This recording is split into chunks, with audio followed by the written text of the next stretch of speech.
Telangana assembly ఎన్నికల హడావుడి ముగిసింది. కాంగ్రెస్ విజేతగా నిలిచింది. బీఆర్ఎస్, బీజేపీలు పరాజితులయ్యాయి. అయితే ఒక్క విజయంతో గెలిచిన వాళ్లు 5 ఏళ్లు హాయిగా ఉండే రాజకీయాలు ఇప్పుడు జరగడం లేదు. బొటాబొటీ మెజారిటీతో అధికారంలోకి వచ్చిన కాంగ్రెస్కు అస్సలు సాధ్యం కాదు. ఇప్పుడు అతిపెద్ద గండం లోక్సభ ఎన్నికల రూపంలో ఉన్నాయి. అయితే కాంగ్రెస్కే కాదు, బీఆర్ఎస్, బీజేపీకి కూడా ఈ లోక్సభ ఎన్నికలు విషమ పరీక్షే. అందుకే కాంగ్రెస్ను ఓడించడానికి ఆ రెండు పార్టీలు కలుస్తాయా అన్న చర్చ ప్రారంభమైంది. కలవడానికి అన్నట్లుగా సర్వే రిపోర్ట్లు వెలుగులోకి వస్తున్నాయి. రెండు పార్టీలు కలిస్తే స్వీప్ చేస్తారని సీ ఓటర్ తాజాగా వెల్లడించింది. లోక్సభ ఎన్నికల ప్రక్రియ ఫిబ్రవరిలో ప్రారంభమయ్యే ఛాన్స్ ఉండడంతో ఆటోమేటిక్గా దేశీయ సర్వే సంస్థలు తమ ఫలితాలను వారానికోసారి ప్రకటించడం ప్రారంభించాయి. ఈ సర్వేల్లో నిజాయితీ ఎంత అనేది పక్కన పెడితే కొంత విశ్వసనీయత సంపాదించుకున్న సంస్థల్లో సీ ఓటర్ ఒకటి. తాజాగా ఈ సంస్థ ఓ సర్వేను ప్రకటించింది. తెలంగాణలో ఇప్పటికిప్పుడు ఎన్నికలు జరిగితే బీజేపీకి 3 లోపు, బీఆర్ఎస్కు 4-5 సీట్లు వస్తాయని, కాంగ్రెస్కు 10+ వస్తాయని సీ ఓటర్ సంస్థ వెల్లడించింది. ఇటీవల జరిగిన అసెంబ్లీ ఎన్నికల ఫలితాలనే తీసుకుని విశ్లేషణ చేస్తే ఇదే రిజల్ట్ వస్తుంది. ఇందులో పెద్ద విషయం ఏమీ లేదు, కానీ ఇక్కడ అసలు ట్విస్ట్ ఉంది. అదేంటంటే బీఆర్ఎస్, బీజేపీ కలిసి పోటీ చేస్తే 14 సీట్లు వచ్చేలా స్వీప్ చేస్తారని సీ ఓటర్ సంస్థ చీఫ్ స్పష్టం చేశారు. ఇప్పుడు ఈ విషయం హాట్ టాపిక్ అవుతోంది. లోక్సభ ఎన్నికల విషయంలో బీజేపీ చిన్న నిర్లక్ష్యానికి కూడా ఛాన్స్ ఇవ్వడం లేదు. అన్ని రాష్ట్రాల్లోనూ గట్టి పట్టుదలతో ప్రయత్నిస్తోంది. తెలంగాణలో ఇప్పుడు కాంగ్రెస్కు అడ్వాంటేజ్ ఉంది. అయితే 3 పార్టీలు విడివిడిగా పోటీ చేస్తే అధికార పార్టీ అడ్వాంటేజ్, కొత్త మోజు అన్నీ కలిపి కాంగ్రెస్కు లాభిస్తుంది. అందుకే బీఆర్ఎస్, బీజేపీ కలయికపై చర్చ ప్రారంభమైంది. ఇప్పుడు బీజేపీని బీఆర్ఎస్ ఏమీ అనడం లేదు. గతంలో అయోధ్య రామ మందిరంపై కూడా విమర్శలు చేసిన బీఆర్ఎస్ నేతలు ఇప్పుడు పొగుడుతున్నారు. గతంలో బీజేపీతో కలిసేందుకు ప్రయత్నించారని స్వయంగా ప్రధాని మోదీనే చెప్పారు.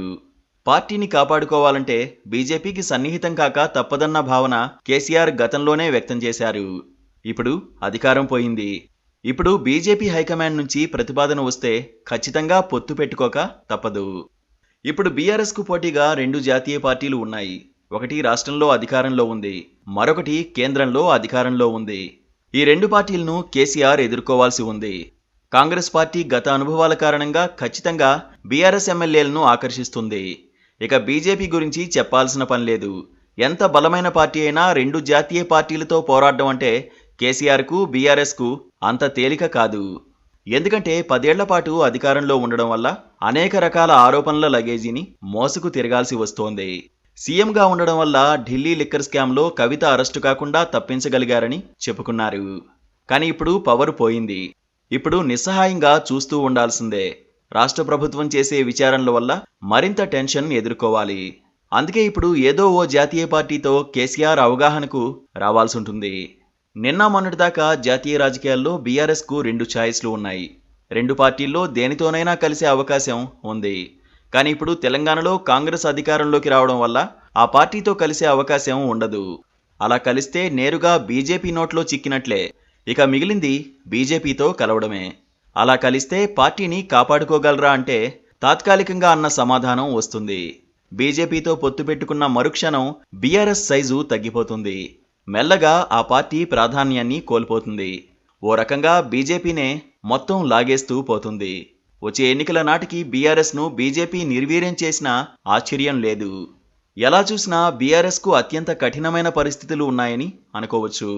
కేసీఆర్కి ఇప్పుడు 2 ఆప్షన్లు ఉన్నాయని, అందులో ఒకటి ఒంటరిగా 2 జాతీయ పార్టీలతో ఫైట్ చేయడం, రెండోది బీజేపీతో కలవడం.